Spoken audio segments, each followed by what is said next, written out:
warahmatullahi wabarakatuh. Bismillah, walhamdulillah, wassalatu wassalamu ala rasulillah wa ala alihi wa sahbihi wa mawalah.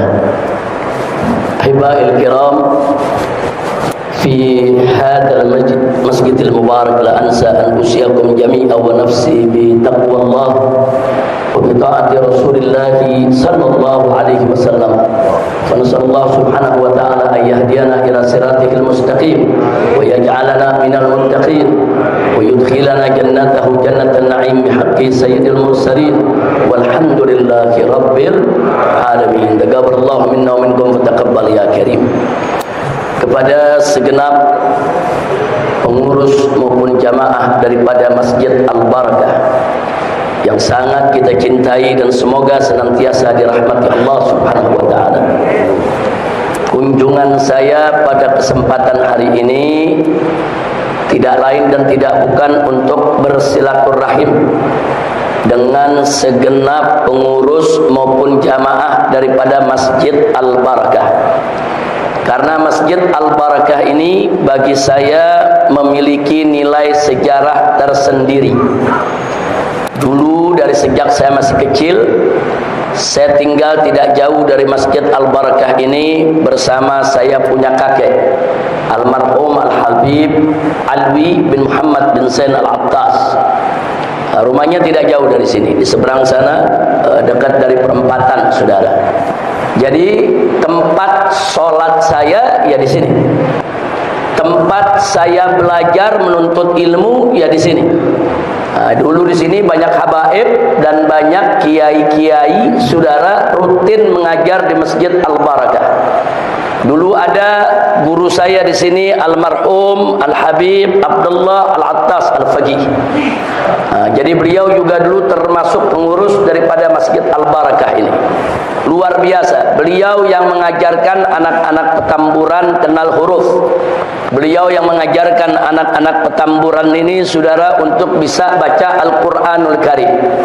Kemudian masih ada yang selama puluhan tahun mengajar di sini, yaitu Al-Habib Ali bin Ahmad As-Segaf, yang putranya baru saja meninggal dunia beberapa hari yang lalu, ya ikhwan.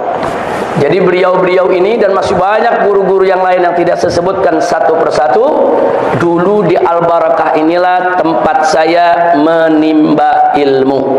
Jadi saya tidak pernah masuk pondok pesantren, saya tidak pernah mukim di pondok pesantren, tapi kegiatan-kegiatan pengajian di masjid-masjid di sekitar Petamburan, saudara, enggak pernah lolos untuk saya hadiri. Dari mulai Masjid An-Nur di ujung Petamburan sana, saudara, kemudian berikutnya Masjid Al-Islam, begitu juga Masjid Al-Islah, Al-Barakah, Istiqamah, Ar-Rahmah, sampai ke Masjid An-Nur Selipi. Nah, guru-guru kami semua mengajar sekitar masjid ini. Dulu ada Habib Syekh Al-Jufri ngajar di Masjid Jami An-Nur.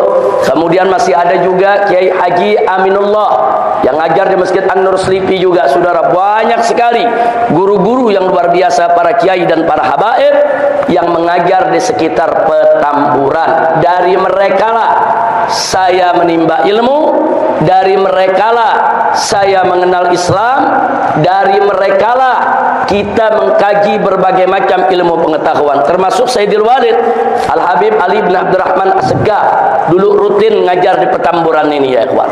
Nah, jadi sekali lagi, kenapa hari ini saya memandang perlu untuk datang kemari untuk menyambung tali silaturahim. Itu yang pertama, karena masjid ini memang masjid bagi saya bersejarah dan ini masjid kampung kita sendiri, saudara.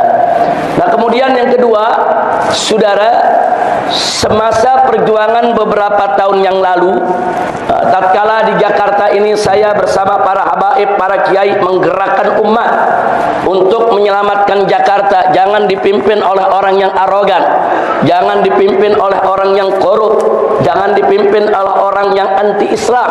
Saudara, ternyata Masjid Al-Barakah dengan jamaahnya ini termasuk salah satu benteng perjuangan di Jakarta ini, saudara. Jadi saya tidak perlu cerita lagi rinciannya, tapi saya betul-betul mengapresiasi, menyampaikan penghargaan kepada segenap pengurus maupun jamaah daripada Masjid Al-Barakah yang ikut berjibaku jatuh bangun saudara pada saat perjuangan tersebut, yang ikut merasakan bagaimana tegangnya, bagaimana bahayanya saudara. Jadi saya tahu betul itu semua, bukan tidak. Bahkan walaupun beberapa waktu yang lalu saya cukup lama 3,5 tahun ada di Mekah, tapi semua gerakan umat Islam yang ada di Petamburan ini, tidak terkecuali yang di Masjid Al-Barakah ini, selalu saya mendengar kabarnya dari kota suci ya ikhwah. Karena itu jazakumullahu khairal jasa. Mudah-mudahan perjuangan yang sudah dipersembahkan oleh semua warga Petamburan, khususnya jamaah daripada Al-Barakah ini, diterima oleh Allah Subhanahu wa taala. Dan kita tahu bahwa dari Petamburan ini jatuh korban juga. Ada anak-anak yang tidak berdosa harus tertembak dan meninggal dunia, saudara. Nah, mudah-mudahan anak tersebut saudara diterima sakitnya oleh Allah, dimasukkan ke dalam surganya dan menjadikan tabungan bagi kedua orang tuanya. Nah, yang saya harapkan adalah ke depan agar Petamburan ini tetap menjadi basis perjuangan. Karena Petamburan dari zaman Belanda dulu, di sini tempat tinggalnya Habib Utsman bin Yahya, saudara, yang menjadi mufti bagi masyarakat umat Islam di Jakarta dan sekitarnya, yang buku-bukunya tetap sampai hari ini dipelajari, dikaji oleh majelis-majelis taklim dan pondok-pondok pesantren se-Jabodetabek. Jadi Petamburan ini memang dari dulu merupakan pusat perjuangan umat. Dari dulu Petamburan ini enggak pernah lekang saudara, dari waktu untuk selalu berjuang membela Allah dan Rasulnya, begitu juga membela agama Islam daripada segala siapapun yang mencoba untuk merusak Islam. Mudah-mudahan sekali lagi Petamburan ini dijadikan oleh Allah sebagai qaryatan thayyibah, qaryatan ma'murah, qaryatan mubarakah.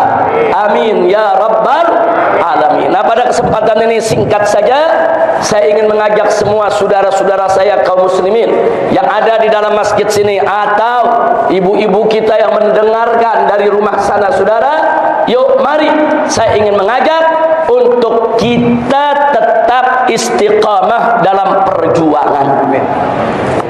Kenapa saya mengajak untuk istiqamah saudara? Karena selama kita bisa istiqamah dalam perjuangan, apapun yang kita hasilkan, maka kita tetap dapat kemenangan dari Allah Subhanahu wa taala. Atau dengan kata lain, saya ingin sampaikan bahwa kemenangan yang sejati dalam perjuangan adalah istiqamah. Maksudnya bagaimana, saudara? Kemenangan itu jangan dinilai dari berhasil atau gagalnya. Kemenangan itu jangan dinilai dari untung dan ruginya. Kemenangan itu jangan dinilai dari suka dan dukanya. Kemenangan itu jangan dinilai dari senang dan susahnya. Tapi kemenangan itu wajib dinilai dari istiqamahnya. Nah, maksudnya bagaimana? Jangan ada di antara yang berjuang begitu gagal merasa kalah. Jangan, ya ikhwah. Gagal bukan tanda kekalahan. Jangan juga orang berjuang begitu dia merasakan duka, dia merasakan susah, terus dia merasa gagal. Enggak betul, saudara. Karena kemenangan yang sebenarnya bukan dinilai dari menang atau gagalnya, dari sukses atau gagalnya, atau dari suka dukanya. Tidak, tapi dinilai daripada istiqamahnya. Seseorang berjuang, saudara, saat dia senang dia tetap berjuang taat kepada Allah. Saat dia susah dia tetap berjuang taat kepada Allah. Itu namanya menang, ya ikhwan. Itu yang disebut kemenangan. Kenapa? Karena dia istiqamah dalam keadaan senang maupun susah, saudara. Kalau ada orang saat dia menang, saudara, saat dia senang, saudara, dia berjuang untuk Allah. Begitu dia susah, dia nggak berjuang lagi. Itu tidak istiqamah. Dia tidak menang, saudara. Dia kalah, saudara. Begitu juga sebaliknya, saudara. Kalau ada orang-orang, saudara, yang dia kalau gagal, kalau duka, kalau susah, merasa kalah, putus asa, tidak melanjutkan perjuangan, itulah yang disebut kekalahan dalam perjuangan. Tapi kalau yang namanya kemenangan, saudara, mau suka, mau duka, mau senang, mau susah, saudara, mau berhasil, mau gagal, tetap dia berjuang. Itu yang disebut kemenangan yang hakiki. Insya Allah. Dia lagi senang, dia taat kepada Allah, dia berjuang. Dia lagi susah, enggak, dia enggak kapok, dia enggak jerah, saudara, tetap dia berjuang untuk membela Allah. Itu namanya istiqamah. Jadi jangan peduli. Jadi kalau ada ulama-ulama zaman dulu yang berjuang, saudara, seperti siapa? Seperti Imam Bonjol, seperti Diponegoro, sampai mereka kemudian ditipu, dikhianati oleh Belanda, ditangkap, dipenjara sampai dia mati dalam penjaranya. Jangan sebut kalah. Mereka tidak kalah, mereka menang. Kenapa? Karena sampai akhir hayatnya mereka enggak mau tunduk kepada Belanda, saudara. Itu menang. Mereka tidak menjadi pengkhianat, saudara. Kalau mereka kalah, kita tidak merdeka. Kalau mereka itu tumbang, kita enggak merdeka. Kenapa sekarang kita bisa merdeka? Karena sumbangan perjuangan dari mereka, saudara.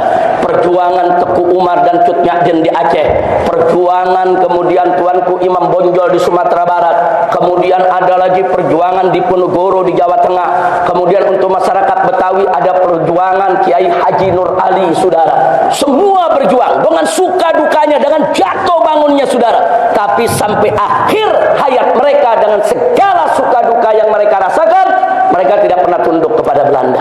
Itu namanya istiqamah. Itu berarti mereka menang dalam perjuangannya. Alhamdulillah. Jadi kalau Anda istiqamah di jalan Allah Subhanahu wa taala, berarti Anda menang dalam perjuangan. Apapun yang Anda alami, ya kawan. Baik Anda berhasil atau gagal, suka atau duka, saudara, senang atau susah, selama istiqamah di jalan Allah, maka Anda menang. Itulah sebabnya Allah puji alladzina amanu tsumma istaqamu. Orang-orang yang mana? Orang-orang yang beriman kemudian istiqamah di jalan Allah. Dan ke suatu hari Nabi ditanya oleh seorang sahabat, amalan apa yang terbaik ya Rasulullah yang perlu aku lakukan? Singkat Nabi menjawab, qul amantu billah tsumma istaqim. Katakanlah oleh aku beriman kepada Allah, tsumma istaqim, kemudian istiqamahlah kamu di jalan Allah. Nah, begitu ayo saya ajak semua yang ada di sini, mau dicaci, mau dipaki, mau dihina, mau dimusuhi, mau difitnah, saudara, mau diberikan aneka ragam rebel, selama kita ada di jalan Allah, tetap istiqamah di jalan Allah, insya Allah kemenangan akan tiba, saudara. Amin. Dan ingat, kemenangan itu enggak mesti kita yang merasakannya. Bisa jadi nanti anak kita yang merasakannya, bisa juga nanti cucu kita yang merasakannya. Saudara, Imam Bonjol enggak merasakan kemerdekaan, Diponegoro enggak merasakan kemerdekaan, saudara. Kemudian Teku Umar enggak merasakan kemerdekaan, tapi anak cucunya, generasi penerusnya sampai ke kita, semua ikut merasakan nikmatnya kemerdekaan. Kalau mereka semua tidak berjuang, kalau mereka semua tidak angkat senjata, kalau mereka semua tidak melakukan perlawanan terhadap penjajahan Belanda, kita belum tentu merdeka, saudara. Nah, maka itu kalau kita tanam pohon mangga depan rumah, saudara, belum tentu kita yang merasakan buahnya. Bisa jadi nanti yang metik buahnya anak kita, yang makan cucu kita. Mereka yang merasakan nikmatnya mangga, mereka yang merasakan manisnya mangga. Padahal yang nanam kita, yang nyiramin kita bertahun-tahun, belum dia berbuah, kita sudah kembali kepada Allah. Ingat, perjuangan itu kadang-kadang hasilnya bukan kita yang menikmati, tapi anak cucu kita yang menikmati. Itulah sebabnya saya tetap mengajak istiqamah apapun hasilnya. Supaya apa? Supaya generasi penerus kita tetap selamat. Jangan sampai generasi penerus kita tidak mengenal Islam. Jangan sampai generasi penerus kita, saudara, tidak tahu Islam. Jangan sampai generasi penerus kita dirusak, saudara, oleh kelompok-kelompok yang ingin merusak Islam, sehingga anak keturunan kita nanti jauh dari Islam, saudara. Dari sekarang, ayo mari kita didik anak-anak kita ajak anak-anak kita kenalkan Islam kepada mereka, dan kita berjuang lawan semua yang ingin merusak Islam, saudara. Siapapun, dari manapun yang ingin merusak Islam, lawan. Supaya apa? Supaya mereka tidak berhasil merusak anak keturunan kita, sehingga walaupun kita tidak merasakan hasilnya hari ini, insya Allah besok anak cucu kita akan merasakan betapa indahnya perjuangan orang tuanya, betapa luar biasa perjuangan orang tuanya, insya Allah. Nah itu yang saya mau sampaikan. Jadi intinya Petamburan ini adalah kampung perjuangan. Ke depan harus tetap menjadi kampung perjuangan. Bagaimana Petamburan bisa jadi kampung perjuangan? Kalau warga Petamburan tetap beriman dan bertakwa kepada Allah Subhanahu wa ta'ala, dan tetap kita kompak, jangan terpecah belah. Nabi mengatakan, alaikum bil jamaah fa inna yadallahi ma'al jamaah. Apa kata Nabi? Wajib atas kamu berjamaah, bersatu, bekerja sama, gotong royong, jangan sendiri-sendiri. Kenapa? Fa inna yadallahi ma'al jamaah, kata Nabi. Karena sesungguhnya pertolongan Allah itu ada pada kebersamaan. Saudara. Jadi sekali lagi, kekuatan yang sebenarnya itu ada pada kebersamaan, saudara. Kenapa? Karena dengan kebersamaan umat Islam, Allah akan memberkahi dan Allah akan memberikan pertolongan. Tapi kalau kita tidak bersama, perang bercerai-berai menghadapi musuh, saudara, maka dengan mudah dia akan menghancurkan kita. Na'udzubillah min dzalik. Ayo kita bersama. Jangan lupa, saudara, dengan kebersamaan kita akan datang keberkahan dari Allah, akan datang pertolongan Allah, dan kita akan menang. Dan Allah sendiri berjanji, intan surullah yang surkum. Jika kamu sungguh-sungguh memenangkan Allah, sungguh-sungguh membela agama Allah, yang surkum, niscaya pasti Allah akan memenangkan kamu semua. Ini janji Allah. Saya yakin, saya percaya, karena ini janji Allah, bukan janji manusia, saudara. Allah yang berjanji, kalian membela Allah, Allah pasti akan memenangkan kalian semua. Janji Allah dalam Al-Quranul Karim. Kenapa harus kita ragu dengan janji ini, saudara? Tapi ingat, kemenangan yang Allah berikan, saudara, kadang-kadang kita ikut merasakan, kadang-kadang kita nggak merasakan. Yang merasakan anak cucu kita. Jadi jangan pernah putus asa di dalam medan juang, insya Allah. Nah, sebagai penutup, ingat, saudara, kekuatan kita sebesar apapun, harta kita sekaya apapun, pengikut kita sebanyak apapun, taktik strategi kita sehebat apapun, selama tidak ada pertolongan Allah, tetap kita nggak bisa menang lawan musuh, saudara.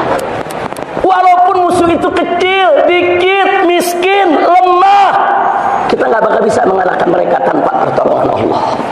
Tapi sebaliknya, saudara, sekecil apapun kekuatan kita, sedikit apapun harta kita, saudara, selemah apapun pengikut kita, saudara, termasuk selemah apapun taktik dan strategi kita, udah serba lemah, udah nggak ada apa-apa. Tapi kalau kita mendapatkan pertolongan Allah, musuh sebesar dan sekuat apapun tidak akan pernah mampu untuk menundukkan kita, saudara. Jadi kuncinya bukan soal dikit dan banyak, kuncinya bukan soal kaya dan miskin, bukan. Kuncinya bukan soal kuat dan lemah, bukan. Kuncinya pertolongan Allah. Kalau Allah tolong kita, walaupun kita dikit, kecil, lemah, saudara, musuh sekuat apapun. Lihat Nabi Musa alaihissalam. Nabi Musa punya apa? Kerajaan nggak punya, harta benda nggak punya, orang kaya bukan, saudara, senjata nggak punya, saudara. Wah, pengikutnya Nabi Musa, saudara, banyak perempuan, banyak anak kecil, banyak orang-orang lemah, nggak bisa perang melawan Fir'aun, saudara. Fir'aun kaya raya, raja, saudara, punya istana, punya bala tentara, saudara, ratusan ribu orang, punya senjata lengkap, saudara. Musa punya apa? Enggak, saudara. Tapi karena Nabi Musa istiqamah membela Allah, saudara, berjuang di jalan Allah, terus berusaha untuk menyelamatkan pengikutnya, apa yang terjadi? Pertolongan Allah datang. Fir'aun dengan segala kekayaan dan kekuatannya ditenggelamkan oleh Allah di lautan, saudara. Logika mana yang duga ketika itu kalau Fir'aun akan tenggelam begitu aja? Nggak ada. Orang kalau melihat Fir'aun saat itu orang besar, saudara. Tapi ternyata dalam sekejap Allah hancurkan, saudara. Nah, ini pelajaran. Jadi pelajaran sejarah begini mesti kita jadikan ibrah, mesti kita jadikan pelajaran, saudara. Jangan takut dengan besarnya musuh, kuatnya musuh, hebatnya musuh, duitnya musuh. Jangan takut, saudara. Kecil semua itu, yaitu di hadapan kekuatan Allah Subhanahu wa ta'ala. Nah, itu saja. Saya datang kemari silaturahim hanya untuk membangkitkan semangat kita semua. Semangat untuk selalu bersaudara dan berjuang bersama. Apalagi bulan Ramadan. Bulan Ramadan ini bulan Al-Quran. Karena di bulan inilah Al-Quran diturunkan. Bulan Ramadan ini bulan puasa, karena di bulan inilah kita berpuasa. Bulan Ramadan ini tadi sudah disampaikan oleh khatib kita, saudara, bulan yang penuh rahmat, bulan yang penuh maghfirah, bulan pembebasan kita dari api neraka jahanam. Ya, bulan Ramadan ini juga bulan sabar. Kita diminta sabar oleh Allah Subhanahu wa taala. Tapi jangan lupa, bulan Ramadan ini juga sahrul jihad, bulan jihad. Kenapa? Perang Badar terjadinya di bulan Ramadan, saudara. Jadi sekali lagi, jangan melihat bulan Ramadan kemudian semangat jihad umat jadi padam. Jangan, saudara. Sabar bukan berarti diam melihat kemunkaran. Sabar bukan berarti diam melihat kezaliman. Sabar bukan berarti diam kita ditindas dan dihabisi. Enggak. Sabar artinya kita berdiri tegak lurus, tetap taat kepada Allah, menegakkan hukum Allah apapun resikonya. Itu sabar, ya. Nah, jadi sabar dengan istiqomah itu beda-beda tipis, saudara. Jadi orang yang sabar dia akan bisa istiqomah. Orang yang istiqomah dia harus sabar, saudara. Tanpa sabar kita nggak bisa istiqomah. Nah, itu saja yang bisa saya sampaikan. Mudah-mudahan Masjid Al-Barakah semakin diberkahi oleh Allah Subhanahu wa taala.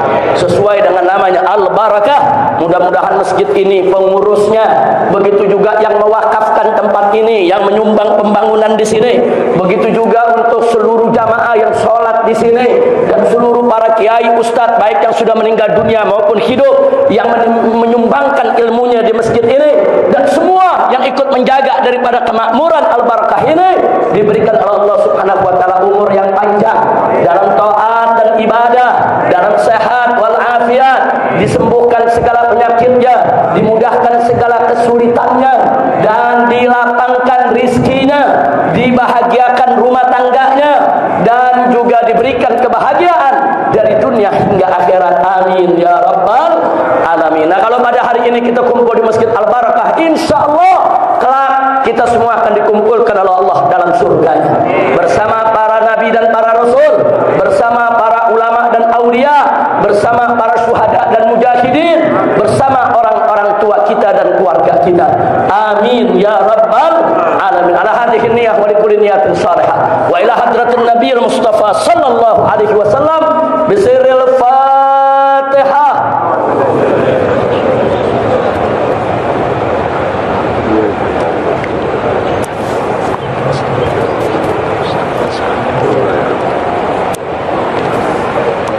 Bismillahirrahmanirrahim. Allahumma lakal hamdu syukra wa lakal mannu fadla bi rahmatika nas'al wa bi jahi nabiyyika natawassal fardu bihilaka bi salafina salihin fa nas'aluka bi anwaril Fatihah wa asraril Fatihah wa bi haqqi man unzilat alaihi suratul Fatihah habibika nabiyyina Muhammadin sallallahu alaihi wa alihi wa sahbihi wa sallam. Allahumma inna nas'aluka al-huda wat tuqa wal afaf wal ghina wal mauta ala dinil Islam. Allahumma inna nas'aluka al-afwa wal afiyah wal mu'afata ad-daimah fid din wad dunya wal akhirah. Allahumma ighfir lana wa li walidina wa li walidina wa li walidina wa li jami' ahli baitina wa dhabil huquqi alaina wa li sa'iril muslimina wal muslimat wal mu'minina wal mu'minat al ahya'i minhum wal amwat bi rahmatika ya arhamar rahimin. Rabbana atina fid dunya hasanah wa fil akhirati hasanah wa qina adzabannar wa qina adzabannar wa qina adzabannar. Wa sallallahu ala sayyidina Muhammadin nabiyil ummi wa ala alihi wa sahbihi wa sallam bi fadli subhana rabbika rabbil izzati amma yasifun wa salamun alal mursalin walhamdulillahi rabbil alamin. Taqabbalallahu minna wa minkum taqabbal ya karim. Terima kasih atas segala perhatian.